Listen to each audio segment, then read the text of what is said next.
एका डोळ्याची आई. हृदयस्पर्शी कथा. एका गावात एक बाई आपल्या छोट्या मुलाबरोबर एका छोट्या झोपडीत राहत होती.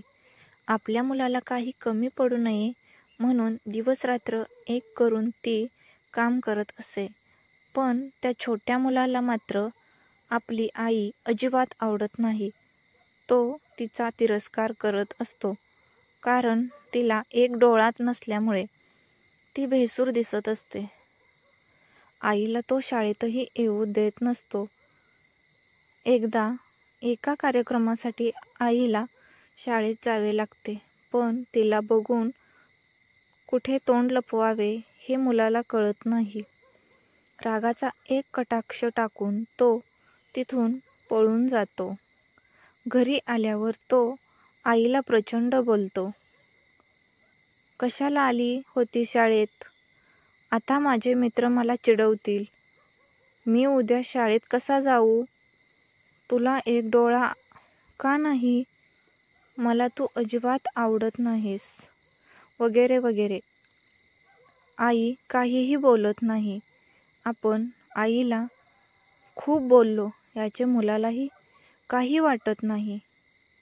रागाने तो नुसता धुमसत असतो. आईशी काहीही न बोलता जेवतो आणि झोपतो.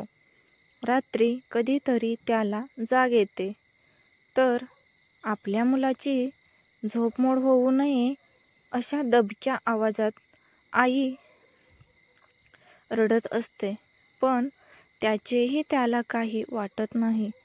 एका डोळ्याच्या आपल्या आईचा त्याला अधिकच तिरस्कार वाटायला लागतो.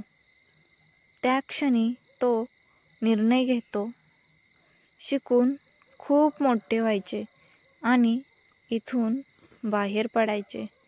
त्याप्रमाणे तो खूप अभ्यास करतो. उच्च शिक्षणासाठी मोठ्या शहरात येतो. नामवंत विद्यापीठातून पदवी मिळवतो. मोठ्या कंपनीत मोठ्या हुद्द्यावर काम करू लागतो. एका सुंदर मुलीशी त्याचे लग्न होते. त्याला एक मुलगा एक मुलगी होते. आता त्याचे कुटुंब पूर्ण होते, कारण हे सुंदर चित्र बिघडवणारी एका डोळ्याची त्याची आई तिथे नसते. तो तिला जवळजवळ विसरून गेलेला असतो. अतिशय सुखात असतो. एक दिवस त्याच्या घराचे दार वाजते. दारात एका माणसाबरोबर त्याची तीच एका डोळ्याची आई उभी असते. तिला बघून त्याची मुलगी घाबरून आत पळून जाते. तो आधी चक्रावतो आणि मग स्वतःला सावरत तिला म्हणतो, कोण आहेस तू? इथे का आलीस? बघ, माझी मुलगी तुला घाबरली. मी बहुतेक चुकीच्या पत्त्यावर आले. असे काहीसे पुटपुटत आई निघून जाते. तिने आपल्याला ओळखले नाही अशा समाधानात मुलगा दार लावून घेतो.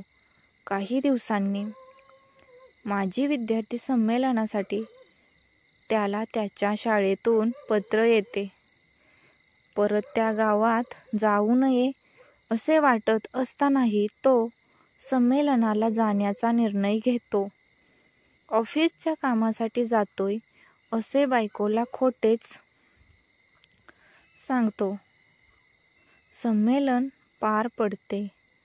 कुठल्या तरी अनामिक ओढीने त्याची पावले त्याच्याही नकळत झोपडीकडे वळतात.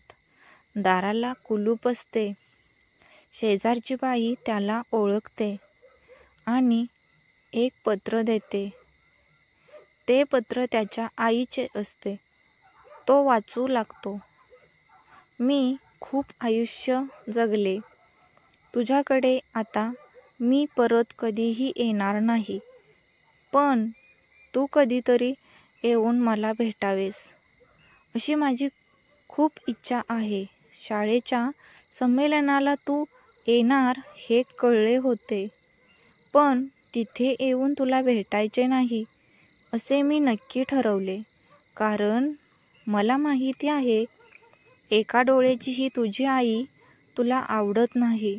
मला एकच डोळा का असेही तू मला एकदा विचारले होतेस. तेव्हा तू खूपच लहान होतास म्हणून मी काही उत्तर दिले नाही.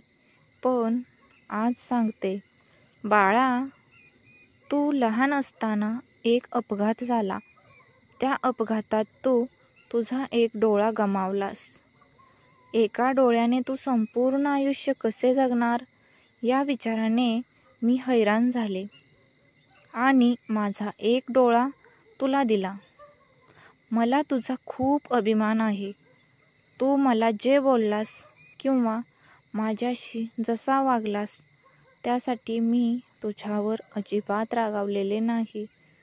तुझे माझ्यावर खूप प्रेम आहे. असाच विचार मी करते. कधी काळी माझ्या भोवती भोवती खेळणारा तू मला नेहमी आठवतोस.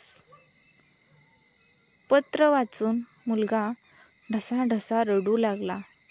जी व्यक्ती केवळ त्याच्यासाठी जगली, स्वतःचा सर्वात महत्त्वाचा अवयव जिनं त्याला सहजपणे देऊन टाकला, तिच्याशी आपण किती निर्दयपणे वागलो. त्याला प्रचंड पश्चाताप झाला. तो आईला मोठमोठ्याने हाका मारू लागला. पण आता त्याचा काय उपयोग होता? मित्रांनो, आई-वडिलांसाठी कोणतीही गोष्ट सोडा, पण कोणत्याही गोष्टीसाठी आई-वडिलांना सोडू नका. कारण जीवनात एक वेळ कोणतीही गोष्ट आपली साथ सोडेल, पण आई-वडिलांची साथ ही नेहमीच तुमच्याबरोबर आयुष्यभर असेल. मित्रांनो, ही कथा आवडली असेल तर लाईक, शेअर आणि चॅनलला कोण नवीन असाल तर नक्कीच सबस्क्राईब करा.